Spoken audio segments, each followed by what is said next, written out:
Lying down, bringing the hands to the belly button and then up over the head. Draw the elbows out to a cactus shape and then bring the index and the thumb to meet again in a diamond shape and bring it back down to the belly and take a few of these shoulder mobilizing movements. This is a really good way to start your practice, and the diamond shape is called a yoni mudra, a womb gesture, hand position, because of where it falls over.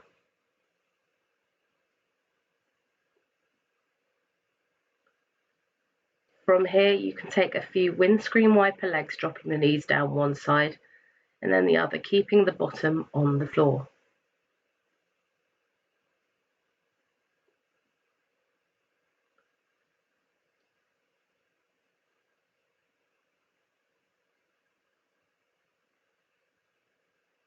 You'll need a strap for this next part.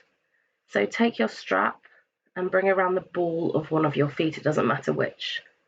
From here, keeping one foot on the floor, slowly lift the other leg up. This is Supta Padangusthasana. So this is essentially a really good hamstring stretch. The key here is to imagine that the sole of the foot is on the ceiling. Keep the actual angle quite central. So you want to be imagining that you're going straight up rather than falling out. And then when you feel secure, you can slowly take the leg out, still keeping the foot flexed, still pressing it up towards the ceiling, imagining that central line of the body pulling you inwards. You don't want to go out too far, just as far as your natural range of movement allows. And if you like, you can bring it back up and across, taking the gaze out in the opposite direction. You then slowly make your way down with control and release. And from here, you take that on the other side.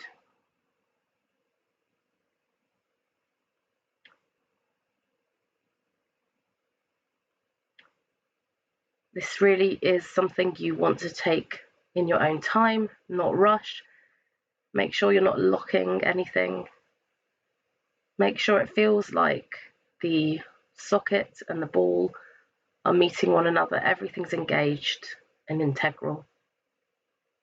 And you can use the strap to help with all of this, but don't really yank it. You want to keep it firm, but not too firm.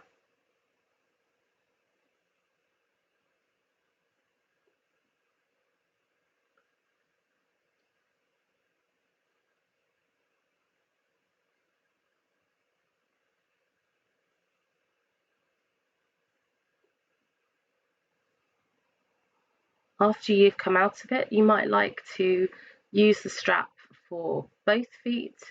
So bringing the balls of the feet into the strap and then taking them up into the air, similarly with that level of control you used for the posture you've just done.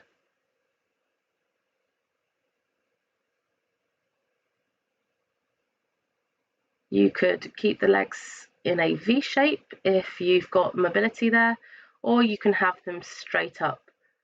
So here, this is going to mobilize the hips. It's just an alternative version of our Upavishta Konasana, which we do sitting up, or of our Paschimottanasana, our forward fold that we do sitting up, and just again, another option for you here. This also will work your hamstrings. So once again, keeping a slight bend in the knees. You could also do this against the wall if you prefer.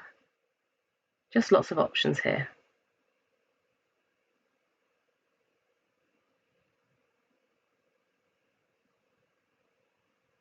Slowly bringing the feet together and coming down gently, releasing the strap when you're ready. Maybe taking a moment just to reset. Another great option for mobilizing the shoulders is using the strap at about shoulder width and bringing it up and over the head, and then maybe to the right, to the left. Just another option, using something for a bit of tension.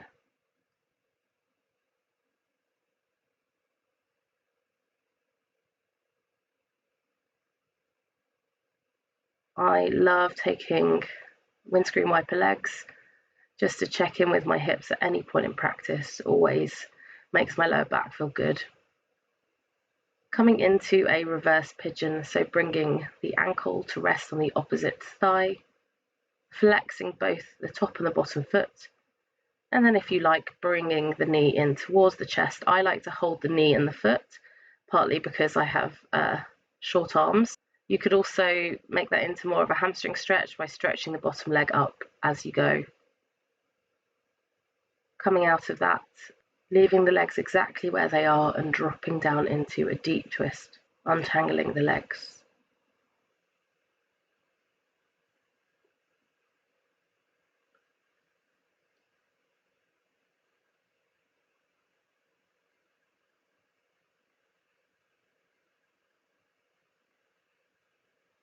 Taking that on the opposite side. Making sure you feel comfortable with whatever your choice is. You could even rock side to side like you do when you have your knees in other postures.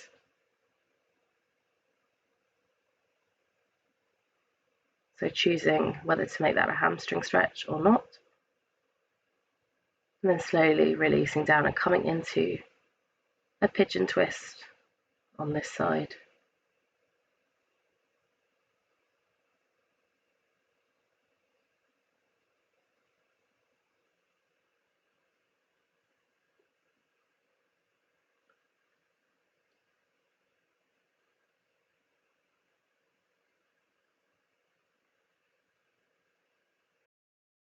We're going to come into a supported bridge, so grabbing a brick or a hardback book if you have it, or even a block, and bringing that under the sacrum, which is just above the crease of the bum.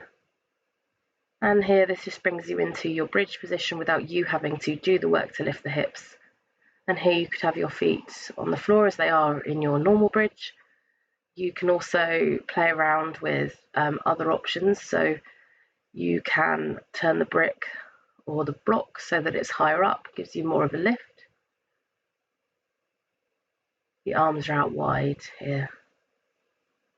Make sure whatever you're doing is comfortable for you and your spine. And please make sure you don't put the brick or the block or whatever it is you're using on its very top setting, because that will be too much for the pelvis. So for me, I get a very tight back, so I really like to work into the brick here. This is just a personal thing, it's not for everyone. And this is quite intense. You can bring the feet up into the air. This is intense if you have tight back muscles like me. So just play around with it and see what feels good for you.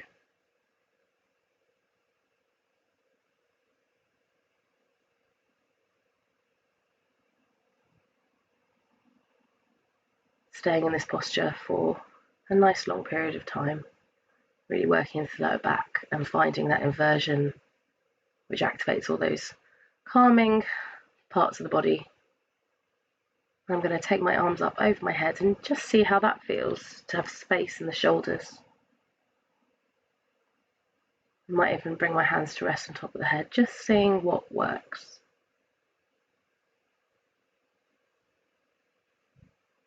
A couple of other options for your restorative bridges are to bring the feet together into a Baddha Konasana, a bound angle posture, or stretch them really long. Because the brick is supporting you as opposed to yourself, you can do a lot more here. To come out, lift the hips, move and release, and you should feel a lot of space in the lower back. Coming to seated and making sure you've got lots of things to support you around. I like to use bricks for my dandasana, my staff posture. So I'm going to flex my feet, bring my hands by my hips, and for me that's onto the bricks. Take the gaze out in front of you. Take a few breaths here. Got my strap to hand, so I'm going to grab that and I'm going to once again bring it around the balls of the feet. So just as you did when you were lying down, you're going to come into your Paschimottanasana here, which is our east-west forward fold. Long spine and slight forward fold. You might come a lot further than me, you might come just the same. Just see where your natural range of movement is. And naturally, if there's anything in the way, belly, boobs, thighs, that will impact on where you come to in this posture. I find that when you have your legs wide, it's a lot more accessible for me, so I could even hold my toes here, which is a kind of like what I would do in our Upavishta Konasana, but really this is more sort of somewhere between that and Paschimottanasana.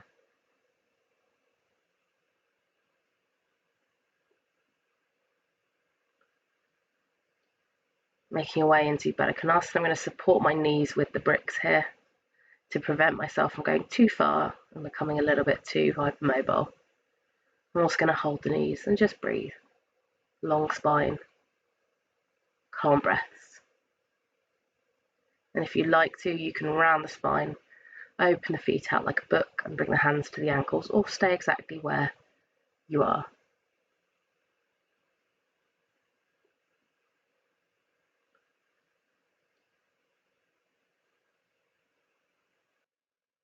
From here, we'll come into our Janu Sirsasana. So again, supporting the knee, preventing it from hyperextending, using the brick, and then folding forwards and bringing the hands either side of the leg. If you've got long arms, you might bring them to the foot, but just see where they come to naturally.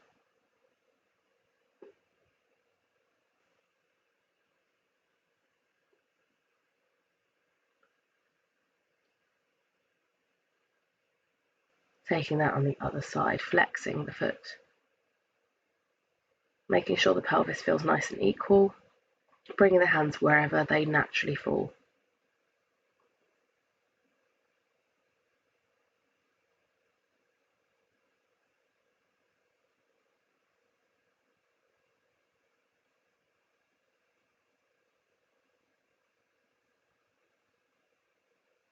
Slowly coming out of it, and then we'll take Upavishta Konasana just as we did, lying down with our legs in the air. Just notice the difference with all of these postures that you're doing seated compared to lying down. So here I'm going to hold my toes, but just do whatever is available for you. That might be hands on the floor or on the thighs.